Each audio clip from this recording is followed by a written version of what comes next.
Hello నమస్తే మనతో ఉన్నారు లైఫ్ కోచ్ శారదా గారు. నమస్తే అండి. ఈ రోజు టాపిక్ ఏంటంటే నార్మల్ గా బయట ఫుడ్ అవుట్ సైడ్ ఫుడ్ తినడం వల్ల హెల్త్ ప్రాబ్లమ్స్ వస్తున్నాయి. అలా హెల్త్ ప్రాబ్లమ్స్ రాకుండా ఇంట్లోనే హెల్దీ ఫుడ్ ఎలా ప్రిపేర్ చేసుకోవాలి, హెల్దీ ఫుడ్స్ అంటే ఏంటి? తప్పకుండా చెప్తా శిల్ప. నువ్వు 2 రోజుల నుంచి ఆఫీస్కి రాలేదు, ఏమైంది శిల్పకి అంటే అవుట్ సైడ్ ఫుడ్ తినింది మేడం, హెల్త్ బాగాలేదని చెప్పారు కదా. నువ్వే ఎగ్జాంపుల్. ఇప్పుడు హెల్దీ ఫుడ్ తీసుకోకపోవటానికి కారణం ఏంటంటే మనకు బయట దొరికే ఫుడ్ అంత టేస్ట్ గా ఇంట్లో చేసేటి ఉండవు కదా. కాబట్టి మనము హెల్దీ ఫుడ్ వదిలేసి బయట ఫుడ్ కి ఇంట్రెస్ట్ గా వెళ్తాం. ఎప్పుడు హాని చేసేటివి ఎప్పుడు మంచిగా ఉంటాయి, మనకు ఎప్పుడు మన శరీరానికి హాని చేసేటివి ఎప్పుడు రుచికరంగానే ఉంటాయి. అదే హెల్దీ ఫుడ్ అనేటప్పటికి టేస్ట్ అనిపించదు, ఎందుకంటే అది చేసే మేలు చాలా ఉంటుంది కానీ అవి టేస్టీగా ఉండలేము. కొన్ని పదార్థాలు ఇప్పుడు అరుకలు ఉన్నాయి, రాగులు ఉన్నాయి, సద్దలు ఉన్నాయి, ఇలాంటివన్నీ ఉన్నాయి. వాటితో రొట్టె చేసుకొని తిను అంటే తింటారా ఎవరైనా? లేదు. పిజ్జాలు బర్గర్లు కావాలంటే మాత్రం ఇలా వెళ్ళి అలా తెచ్చుకుంటారు. కానీ పిజ్జా బర్గర్లు అనేది చాలా మోస్ట్ డేంజరస్.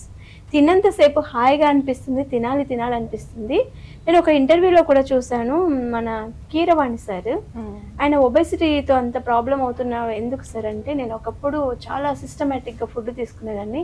ఎప్పుడైతే ఈ సినిమా ఫీల్డ్లోకి వచ్చానో అప్పటి నుంచి నేను పిజ్జాలు బర్గర్లు ఫ్రెండ్స్ ఇస్తుంటే ఇదేదో టేస్ట్ చూద్దామని అలా టచ్ చేస్తాను. అప్పటి నుంచి నాకు అదొక వ్యసనం లాగా అయిపోయింది. ఇప్పుడు పిజ్జా బర్గర్ తినకపోతే నాకు తొయ్యట్లేదు అని చెప్పారు ఒక ఇంటర్వ్యూలో. నాకు ఇప్పుడు ఆయన రియలైజ్ అవుతున్నాడు, ఈ బాడీని నేను తగ్గించుకోవడం కోసం ఒక న్యూట్రిషన్ దగ్గరికి వెళ్ళి వెయిట్ లాస్ అవ్వాలని ట్రై చేస్తున్నాడు. అది తిన్నంతసేపు హ్యాపీగానే ఉంటుంది, మనకు తెలియదు. అది తిన్న తర్వాత మనలో ఒబెసిటీ వస్తుంది. మైదాతో చేసింది కదా, మైదా అనేది మోస్ట్ డేంజరస్. అది అస్సలు. దానికంటే మనం అదే పిజ్జాని మన ఇంట్లో చేసుకోవచ్చు. మనం గోధుమ పిండితో కూడా చేసుకోవచ్చు, అన్ని వెజిటేబుల్స్ వేసి మన స్టైల్లో మన పిజ్జా చేసుకోవచ్చు. కానీ పిల్లలకు అది నచ్చదు.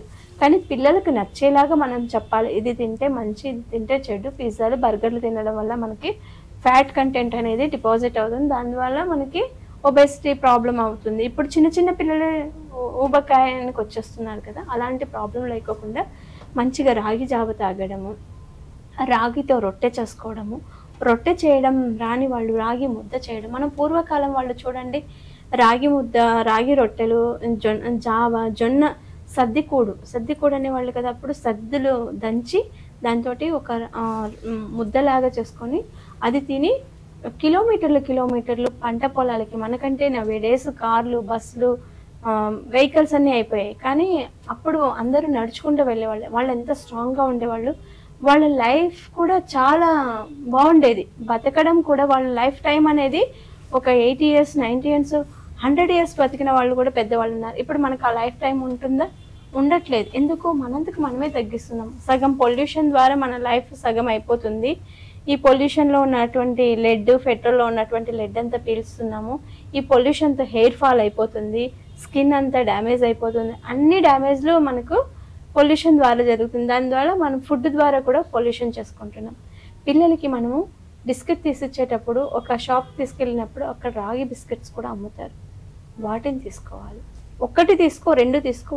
ఆ హెల్తీ ఫుడ్ అలవాటు చేస్తామనుకోండి, పిల్లలు వాటి వైపు మక్కువ తక్కువ చూపిస్తారు. కొన్ని రోజులు ఇది 1 రోజు 2 రోజుల్లో రాదు. మనం వాళ్ళ వైపు వెళ్తూ వాళ్ళని మనలో తెచ్చుకోవాలి. మనం కూడా ఒకరోజు పిజ్జా తిని ఇది తింటే ఇది డిసడ్వాంటేజ్, ఇలా ఉంది, ఇది తినడం వల్ల ఇలా స్టమక్ అప్ డౌన్స్ అవుతూ ఉంటాయి, ఇది డేంజరు అని వాళ్ళ వైపు వెళ్తూ మన వైపు లాక్కరావాలి. ఇది 1 రోజు 2 రోజుల్లో అయ్యే ప్రాసెస్ అయితే కాదు, టైం టేకింగ్ అయితే జరుగుతుంది. తప్పకుండా మనము వాటి గురించి పిల్లలకి కంపల్సరీ అవగాహన ఇస్తే హెల్దీ ఫుడ్ అనేది చాలా బెస్ట్ ఫుడ్. చూశారు కదండి, మనం హెల్దీగా ఉండాలంటే ఫస్ట్ ఇంట్లో హెల్దీ ఫుడ్ తీసుకోవాలి. మంచి ఇన్ఫర్మేషన్ ఇచ్చారు కదా మన లైఫ్ కోచ్ శారదా మేడం గారు. Thank you so much madam.